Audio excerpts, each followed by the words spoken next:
Oh, hey. Hey, how's it going? Chad here from News Time. Listen, I was going to do a whole cold open. I had one planned. It was great. But then I decided against it. Yeah, I know. I think sometimes. It was going to be making fun of Putin. I was going to take my shirt off and I was going to drink this entire bottle of tequila. It's supposed to be vodka, but I don't have any vodka in the house, so this Terramana tequila is just gonna have to stand in for the bottle of vodka. And I took my shirt off. I was gonna put some body oil on it and just like rub on myself and say like, "Oh, I'm Putin. Oh, I'm Russian. Oh, I'm a big old dick and I'm so mean to everybody, and I think I could just march into a country and take cities. Look at me, I'm Putin. I practice Taekwondo, but I'm really bad at it. I don't have any friends. I'm Putin. Yeah, that's what I was gonna do. I don't know what the Nutella was for. Maybe I was just hungry. Yeah, well, okay. Uh, News time.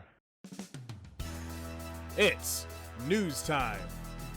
Delivering to you the news you didn't know about, the news you didn't care about, and the news you didn't know you cared about. With host, Chad White.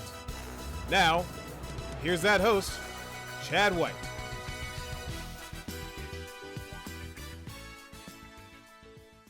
Welcome back to News Time. I'm your host, Chad White, and this is the Ukraine news that you probably know about.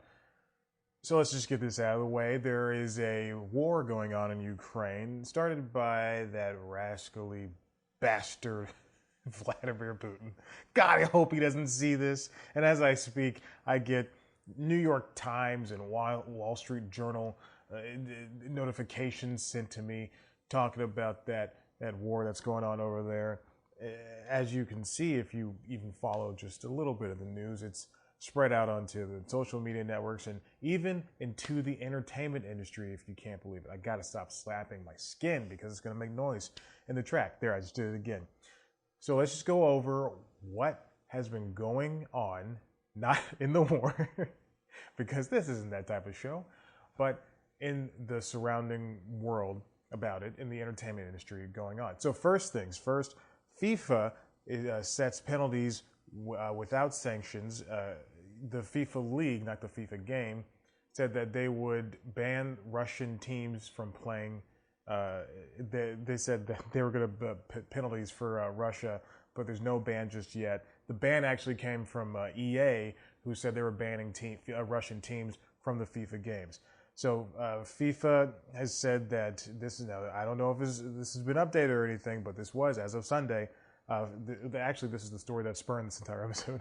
FIFA said that the leadership of the world's governing soccer body on Sunday agreed on a range of measures that would take effect for Russia's crucial World Cup qualifying playoff next month.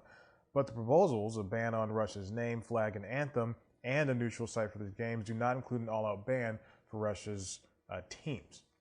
So they have yet to step into the fact that, of course, that was about 4 days ago, so we'll see what happens there. And then at the SAG Awards this past Sunday, the same day, there was, of course, talk of the Ukraine. I think every single celebrity that appeared on camera said, our hearts go out to Ukraine, you know, the common speak. SAG-AFTRA itself said it stands in solidarity with the Ukraine. And then, of course, we've got Brian Cox, who addressed it. And he's not the only person who addressed it, but in his win, he talked about standing, and he urged the other people to stand with Ukraine who oppose the invasion.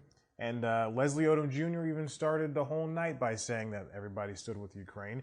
SNL had a cold open that featured the New York Ukrainian Chorus Choir. I believe that's what their name is. And also, I don't know if that's their name, but it was just a haunting rendition of their song. And you know, it's not the first time SNL's done this before. They've done it with after a couple of elections that involved Trump. I believe that's when it was done. They've done after the probably the most famous one was after 9/11. They had a bunch of first responders on stage, and Rudy Giuliani if you can believe it. He was in the good graces of everyone back then when he was mayor. Of course, this spreads out beyond the television realm. UK film production just essentially stopped. Anything that was being made in Ukraine just isn't being made anymore. I believe that Netflix and Disney and Warner and a bunch of other production studios said they're not A, acquiring any Russian shows or films, and B, they're just not doing production over there as well. And then we have people like Sean Penn who are coming out, and he's the only guy. He went over to the Ukraine to shoot a documentary. I don't know what goods that's going to do, but there we go. Green Day canceled shows, as well as other artists. They canceled tours that were going on in Russia and in that side of the world. And this one is interesting to me. The most watched F1 race was just canceled altogether. The F1 canceled the Russian Grand Prix, which was last year the most watched race ever. So it's interesting that they try to pull out the U.S. and other countries are sanctioning Russia, and they're trying to cripple their monetary value. Their money is basically worth nothing now, and it's interesting to see how this will play out. Obviously, you have analysts say it's not going to work. Their economy Putin's money comes from other black market things, but you mean something is done and something's got to be done.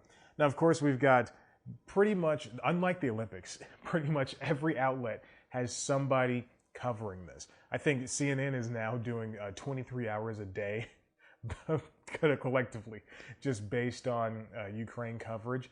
MSNBC is doing it. CNBC, they're talking about it.